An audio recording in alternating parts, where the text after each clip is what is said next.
For more, I'm joined now by Yanghee Lee, the UN Special Rapporteur on Human Rights in Myanmar. Yanghee, thank you for joining us once again on the program. And, despite that damning UN report accusing the military, the top leaders in Myanmar of genocide, we now have China and Russia blocking any attempt to refer the issue to the ICC. So what's your reaction? And let's be honest here, were you dreading that this would happen? It was expected. China and Russia would always react like this, as they have in the past when it comes to issues of Myanmar. What is very disappointing is that the members of the Security Council, notably the 5P members, and which in particular, it would be China and Russia, I think they should have more shame. They have no shame.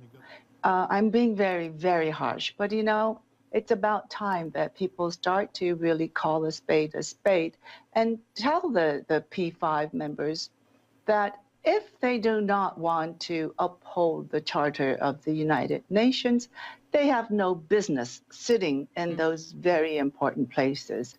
You're not mincing any words here. You're saying Russia and China have no shame. Is there any way that they can change their position? We have heard passionate pleas from you, from CNN journalists, from human rights activists, from even the celebrated actress Cate Blanchett, and yet China and Russia won't budge. Is there any way they can be compelled or convinced to act on Myanmar? Well, it's always possible for them to change their mind. And I just want to bring it to their attention that, China is espousing to be one of the greatest leaders of the world. It is. It's, they're espousing to become G2, one of the great leaders in the world. But that doesn't mean just economic or financial leadership. It means leadership in all grounds and really showing the responsibility when it comes to protecting and upholding and promoting human rights of people all over the world. So at this point, what's the best way forward? The UN Security Council must refer this to the ICC. Otherwise, they will have this as a legacy for generations to come. In the meantime, I have called for an accountability mechanism to be set immediately, and I'm hoping that the September Human Rights Council resolution will support this, and member states will support this, because we need to continue collecting evidence. Now, another point is, I think member states do know this, is the application of universal jurisdiction.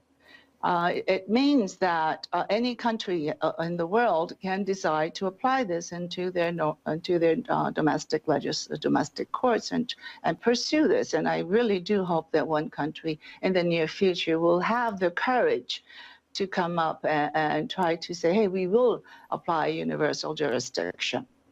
The third thing that I would like to emphasize is there needs to be targeted sanctions for those people who are responsible and for these atrocities, crimes against humanity, war crimes, and possible genocide.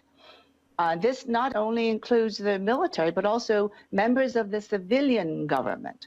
And if I may add, Kristie, and I have reiterated this in the past, I've emphasized this, I'm going to reiterate that the UN needs to do a real deep soul-searching and embark in an independent investigation in how the UN did not respond or could have done to prevent the crisis in Myanmar. You've laid out just a number of concrete steps necessary to take for accountability to address what has happened in Myanmar. Yanghee Lee, thank you so much for joining us here on the program. Thank you very much.